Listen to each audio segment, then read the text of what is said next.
जी नाज़रीन, अपने वादे के मुताबिक हमेशा की तरह आज एक दफ़ा फिर से हम नए गेस्ट के साथ यानी पास्टर सरफराज लियाकत साहब हमारे साथ हैं।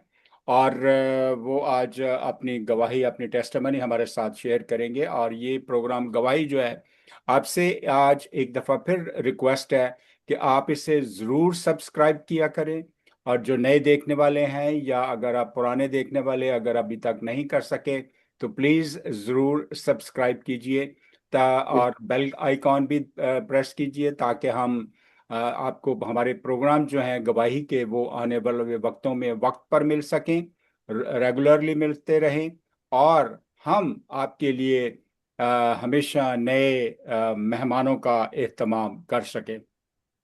इससे पेशतर कि मैं पास्टर सरफराज साहब की तरफ बढ़ूं, खुदावंद के पाक कलाम में से देखते हैं जहां कुछ यूं मरकूम है।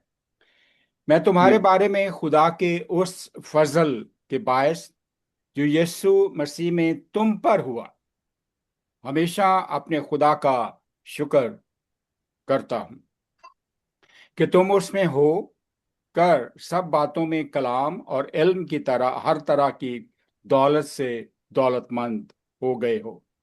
चुनाचा मसीह की गवाही तुम में कायम हुई है।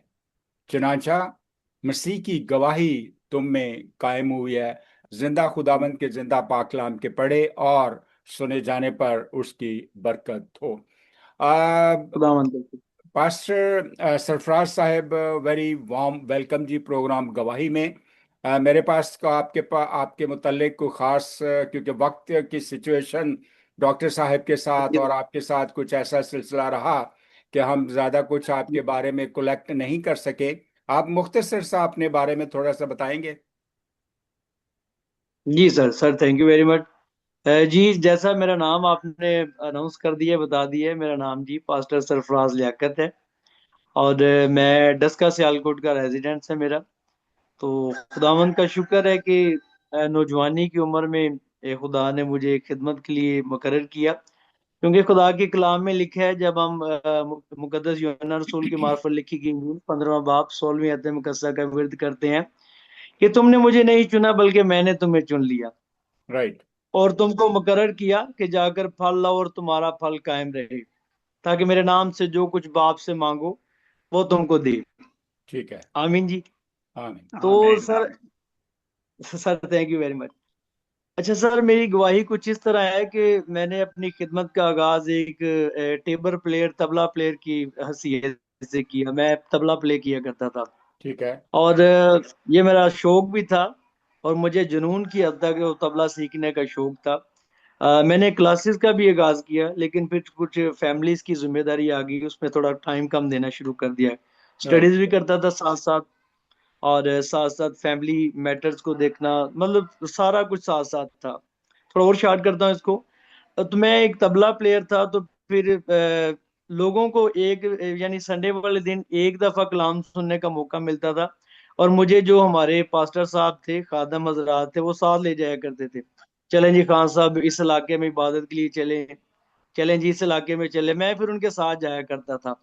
तो यानी सारा दिन खुदा के कलाम की मुनादी सुनने का मुझे ना मौका मिलता था। तो सर फिर मैंने थोड़ा थोड़ा कलाम सेव करना शुरू किया। फॉर एग्जाम्पल, अगर मैं आपके पास गया हूँ मीटिंग पे या इबादत पे, आपने खुदा के कलाम को शेयर किया, मुझे अच्छा लगा, मैंने उसे पिक कर लिया, अपने पास सेव कर लिया और उसे अपनी डायरी में आकर री राइटिंग किया करता था। दोबारा से नोट किया, नोट्स बनाता था उसके में। तो सर फिर ऐसा सिलसिला चलता रहा। और फिर ऐसा है कि खुदा ने मेरी जिंदगी में काम किया। मैं गवर्नमेंट एम्प्लॉय भी हूँ, होम डिपार्टमेंट में।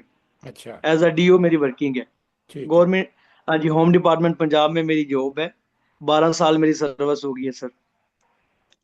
जब ये सर मेरी अपॉइंटमेंट हो रही थी, तो मेरा ना मेडिकल का इशू आ गया। ठीक। मुझे हेपाटाइटिस बी जो है वो रेकमेंड किया गया, यानी मेरा मेडिकल क्लियर नहीं हुआ। फिर पाकिस्तान है, आपको पता है, यहाँ पर जो है ना वो प्ली होती है थोड़ी। वो मुझे वहाँ का जो अटेंडेंट था, उसी ने मुझे मशवरा दिया। उसने कहा जी सरफराज साहब, आपका काम हो जाएगा, आप बस जो है वो मेरे साथ थोड़ा तावन कर दें, मैं आपको क्लियर करवा दूंगा।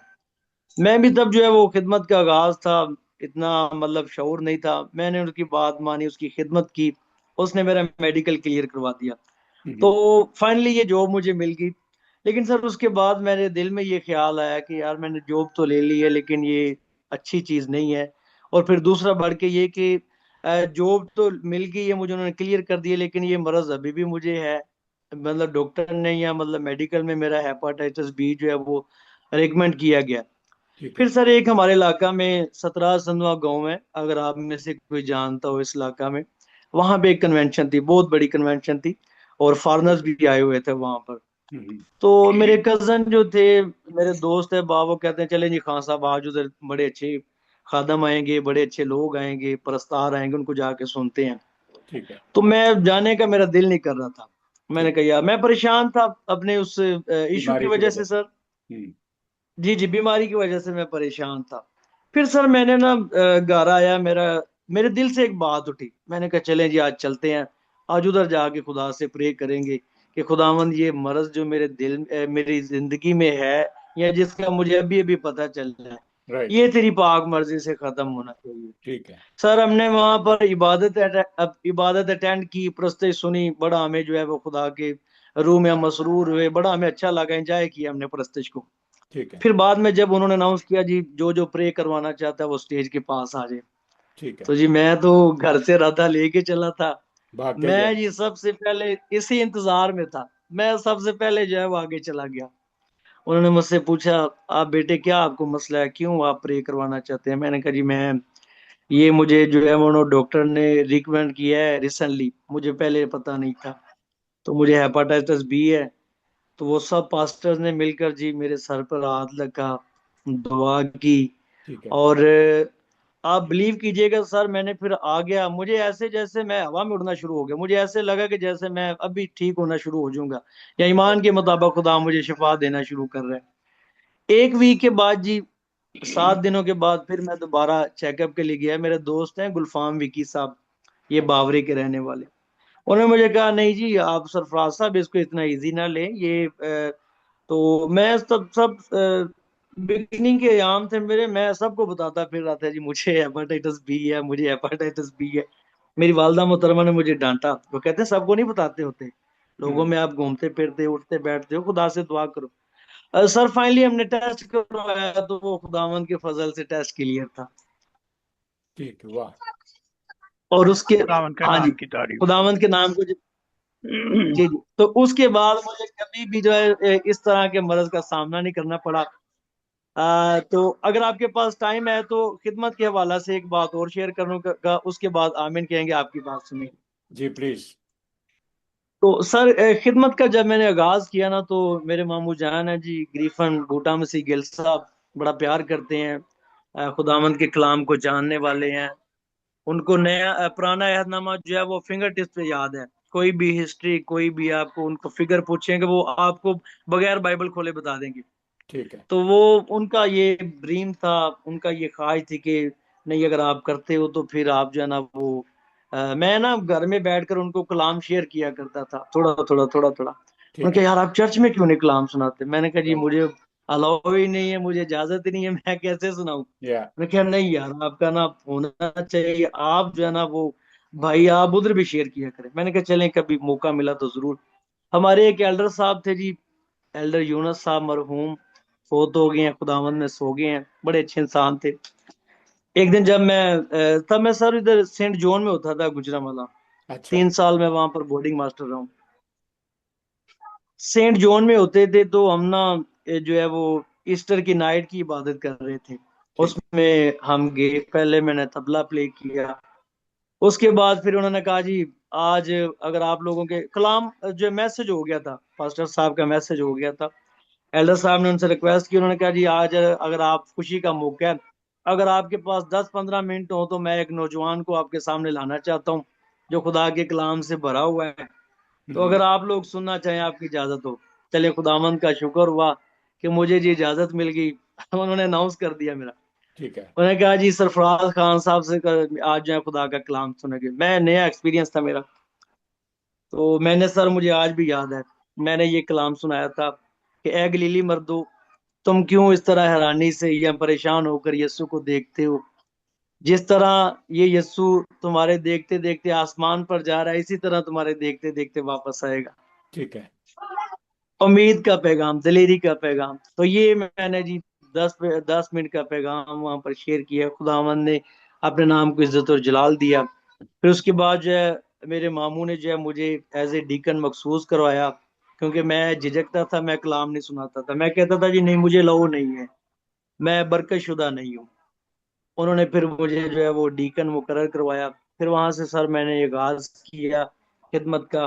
खिदमत में अप एंड डाउन आते रहे। जो लोग मुझसे प्यार करते थे वही मेरे खिलाफ हो गए। उन्होंने कहा जी आप किससे पूछ के जो है वो कलाम सुनाते हैं, किससे पूछ कर आपने आगाज किया है, ऐसे नहीं होता वैसे नहीं। तो मैं सर बड़ा परेशान हुआ, घर आके सो गया। तकरीबन शाम का टाइम था। तो मैं मायूसी में, परेशानी में आकर मैं सोया हुआ हूँ। और मैंने इरादा कर लिया था सोने से पहले कि मैं अब जी खिदमत छोड़ दूंगा, मेरा काम तबला बजाना है, तबला बजाऊंगा बस। हम्म। सो गया सर मैं। तो फिर ऐसा सोया कि मैंने शाम का खाना भी ना खाया।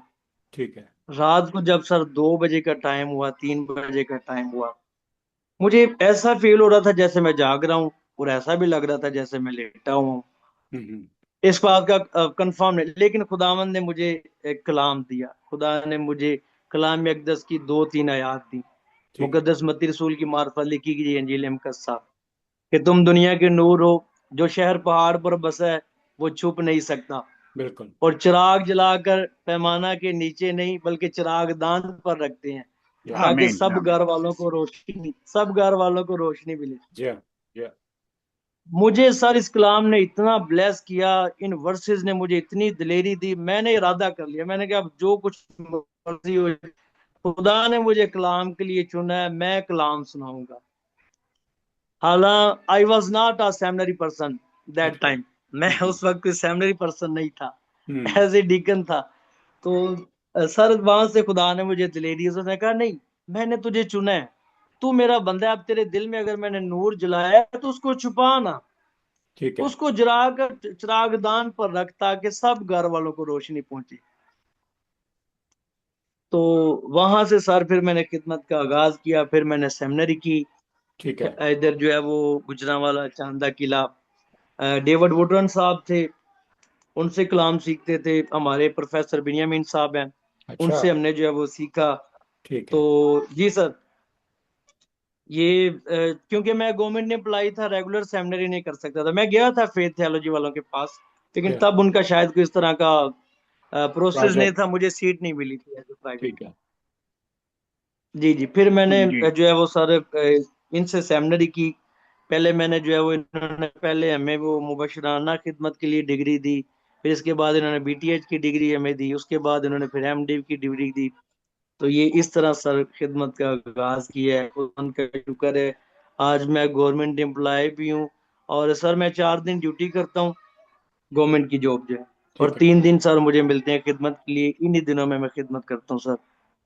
परफेक्ट जी। हाँ जी, और खुदावंद खुदावंद आपको आपको बड़ी और बरकत बरकत। दे। बहुत अच्छा लगा आपकी इस कहानी को सुन के। आपकी सरगुज़श्त सुनी तो बहुत मुतासर हुआ।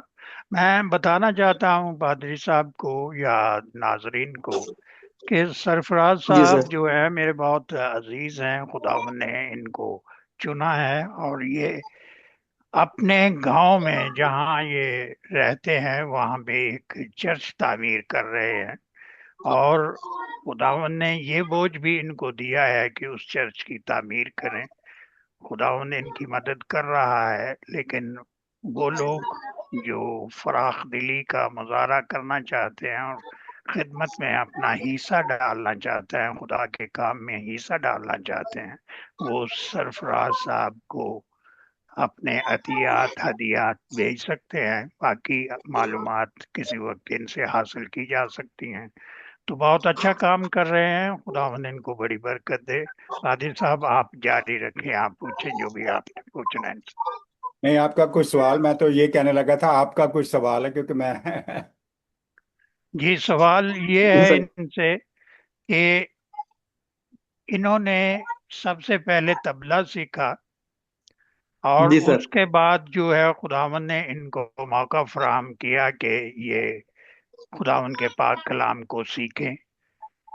जी और सर। जब ये कलाम सीख रहे थे तो इनको आगाज में किन मुश्किलात का सामना करना पड़ा जब इन्होंने खिदमत का आगाज किया? तो जी, very very good question sir.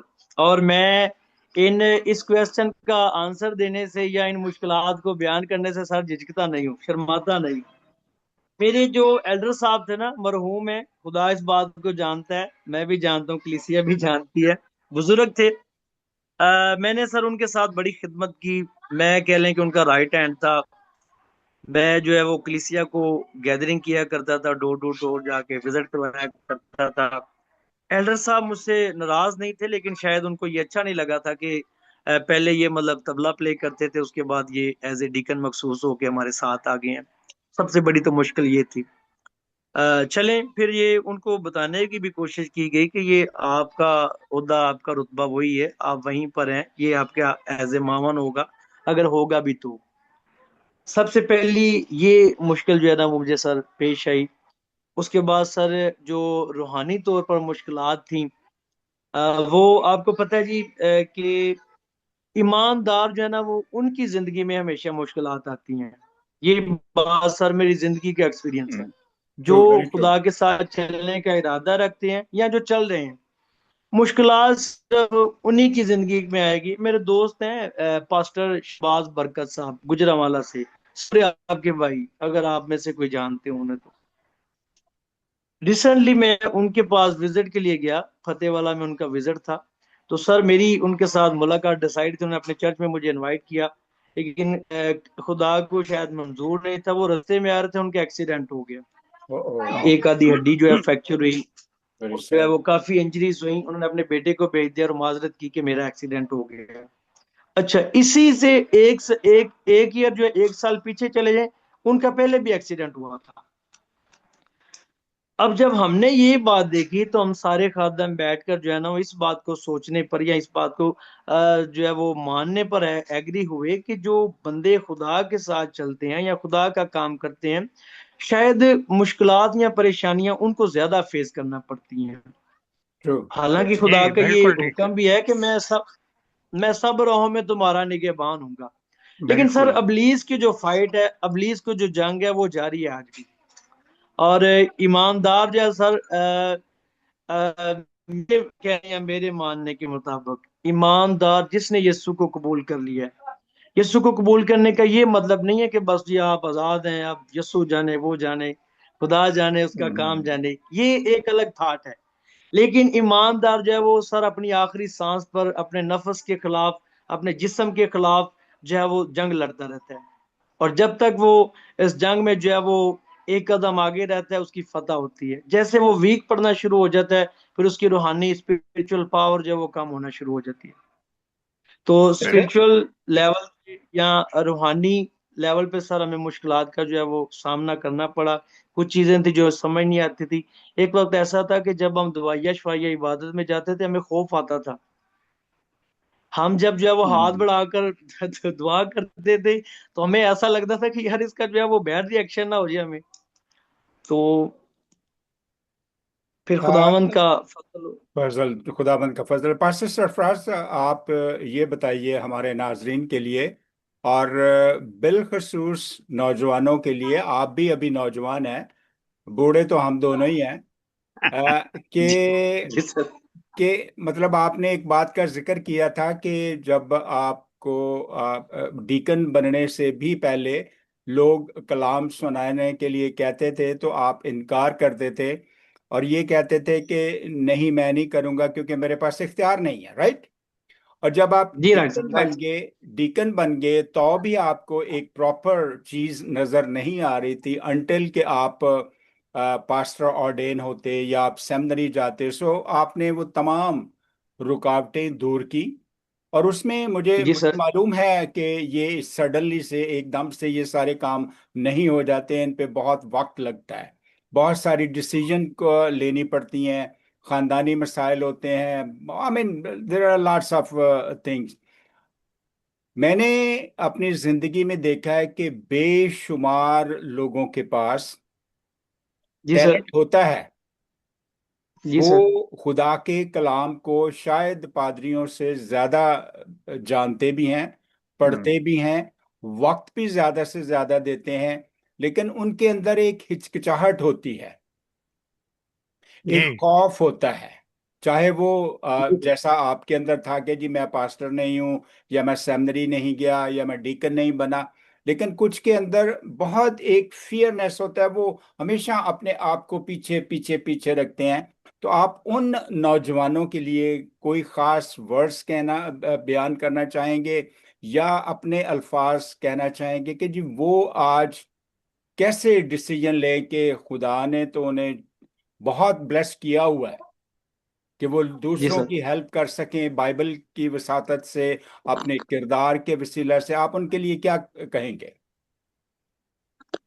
जी सर, बहुत शुक्रिया।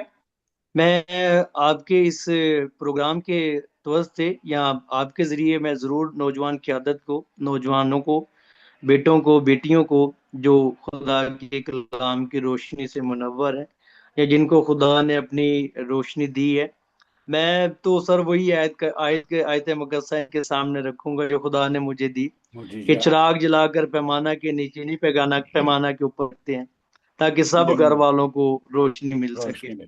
अगर राइट। खुदा ने अपने आपको रोशन किया है, आपको जो है वो खुदा ने कलाम की बरकत या ब्लेसिंग दी हुई है, तो फिर आपके लिए जरूरी है कि आप उस बरकत को छुपाए नहीं, क्योंकि खेत सर बहुत बड़ा है।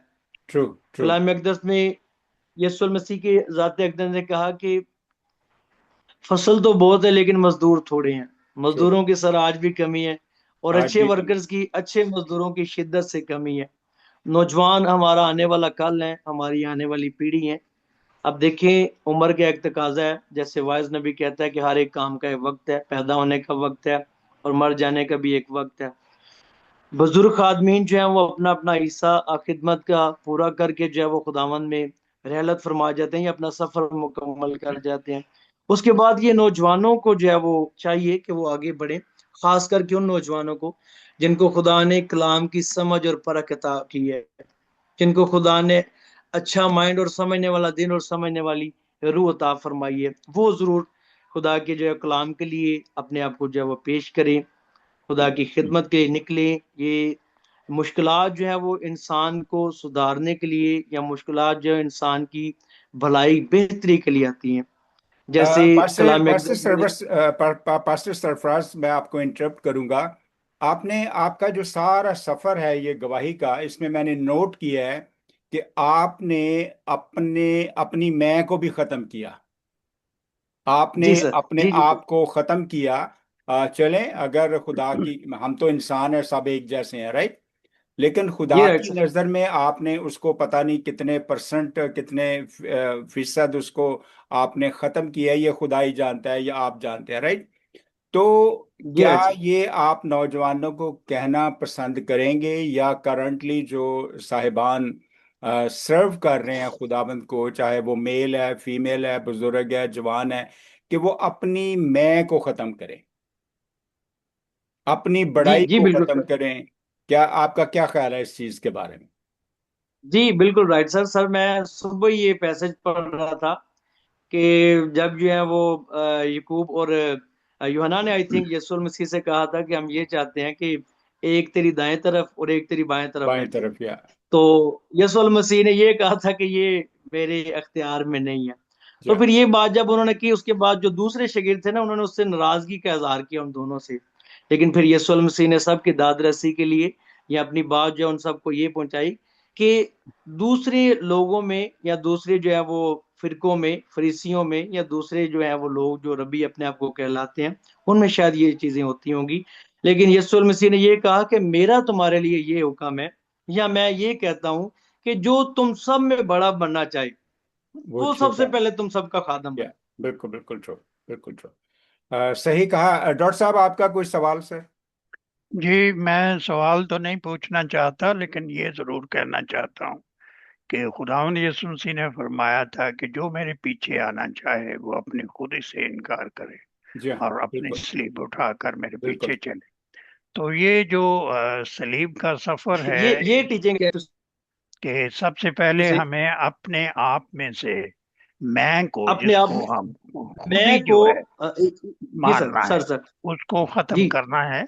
और जब हम उसको खत्म कर देते हैं तो हमारे लिए रास्ता साफ हो जाता है, फिर हम खुदा की खिदमत करने के लिए तैयार हो जाते हैं। पास्टर सरफराज की गवाही में मुझे ये चीज नजर आई कि इन्होंने अपनी जात में जो नहीं अना तो थी जी इनकी, उनसे इनकार किया, उसको खत्म करने की कोशिश की।